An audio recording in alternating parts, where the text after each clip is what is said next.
Hello, everybody. So this challenge, I mean, it's pretty obvious. You can see what's happening on screen. I don't really need to spell out the challenge, but this run while going for it was pretty interesting actually. Just because it uses a lot of things that I don't usually use. And that's saying something for me because I have a tendency to use a lot of weird pets and weird combos. Very much like the Hogzodia stuff in competitive, and I play quite a lot of off kilter pack 3 lines as well.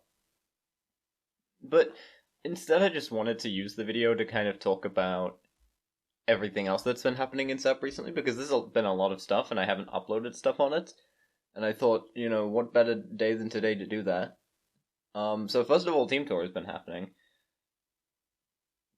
It hasn't been as interesting because I think our team has not done as well as it did last season. But there are some really good bright spots on the team. Ash the Kiara, who is the streamer that I picked up at 7 seed, has been playing really well, has been winning sets, and also has just done a lot of VOD review stuff, which is nice to see, because,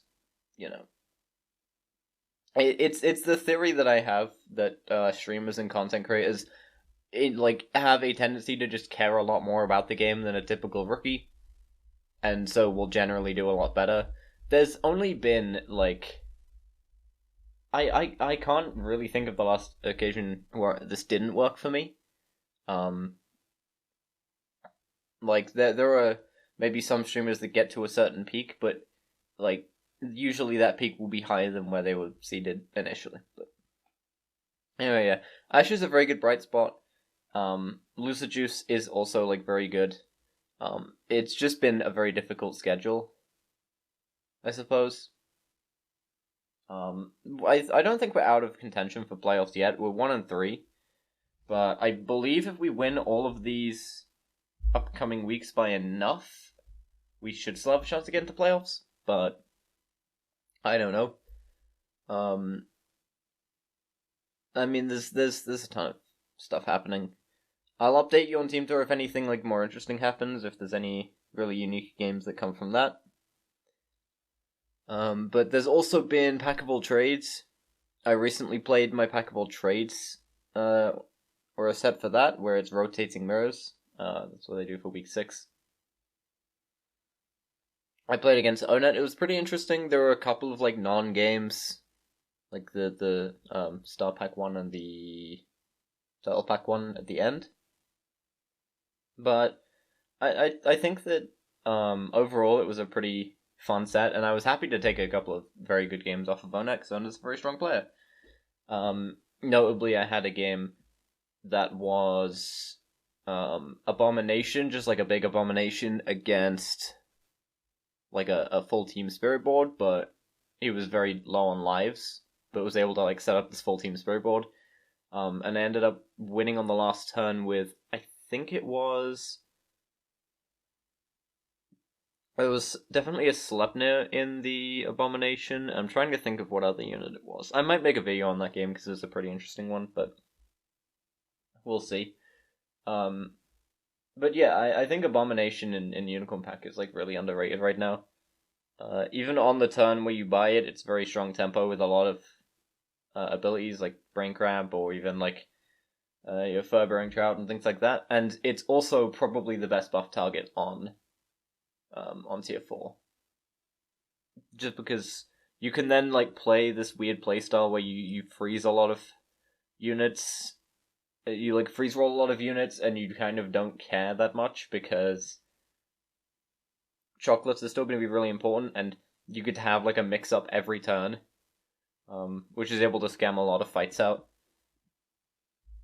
So I think it's very good. But I mean, by far the biggest thing to talk about is the upcoming Danger Pack.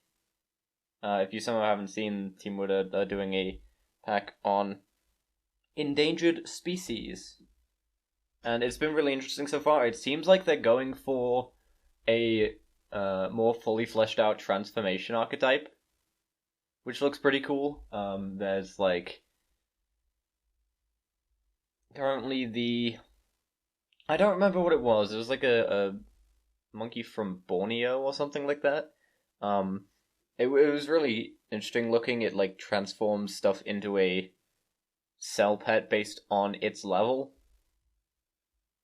I think it was start of turn as well.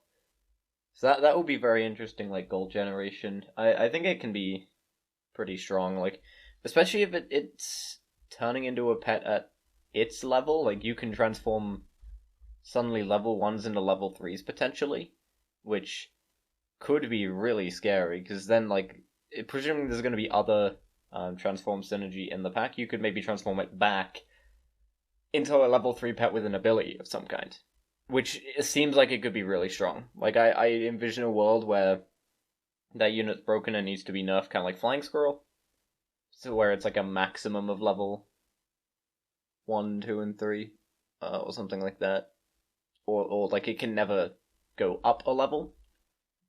But we'll see. And then the other one was start of battle, jump attack the first enemy. And jump attack is a new keyword, which we haven't seen before, where basically no matter where it is, it will jump to the front, and then presumably it will, like, basically cause an attack where it will deal attack and also take damage from the enemy. Which is kind of interesting. It's like a tier 1 swordfish. I've seen a lot of people make a comparison between it and like a tier 1 swordfish. Which definitely makes sense. People are saying it's very strong. But I'm thinking it can potentially be counted. And it's only a tier 1, you're not keeping it for that long. And yeah, I guess it'll depend on what kind of scaling is in the pack. If you can quickly scale it to basically becoming a swordfish, that is scary all of a sudden. But also, because it's always going to be the first enemy, it's pretty easy to play around, so maybe committing to it isn't even the best thing. I don't know. I think it is strong and probably will need nerfing, but I don't think it's as egregious as some people are making it out to be. But yeah, man, I'm just mostly very excited for the remaining like releases for Danger Pack and stuff like that.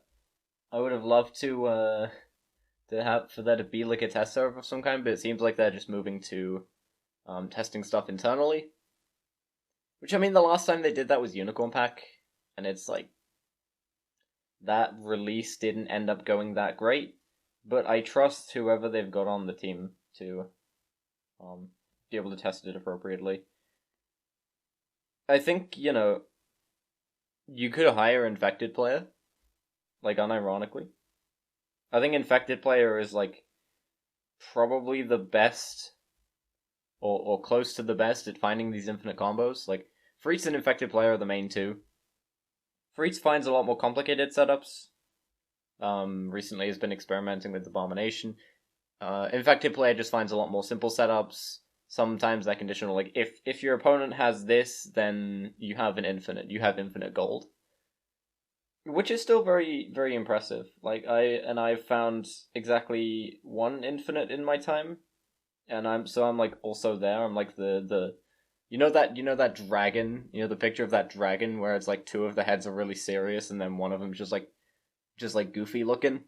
I'm the goofy looking one in the dragon of infinite combo finders in SAP. What am I saying, man? But yeah, I'm just hoping that whatever they have for internal testing will be good, and I'm just hoping the release will be good because it's gonna probably come at a big time for the competitive scene.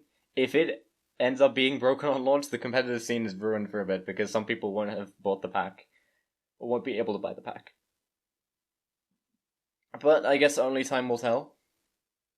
This has been a pretty nice video to record, though. I mean, this challenge was, you could call it Super Auto Pets Artist Challenge, but that would also potentially be clickbait. But I might do it anyway. It's definitely difficult. I'm glad I was able to beat it at least somewhat in this run. But yeah, that's probably about it for me. But I definitely do want to make videos on stuff with the danger pack and things like that. But yeah, that's probably it from me now. Thank you for watching. Have a wonderful day.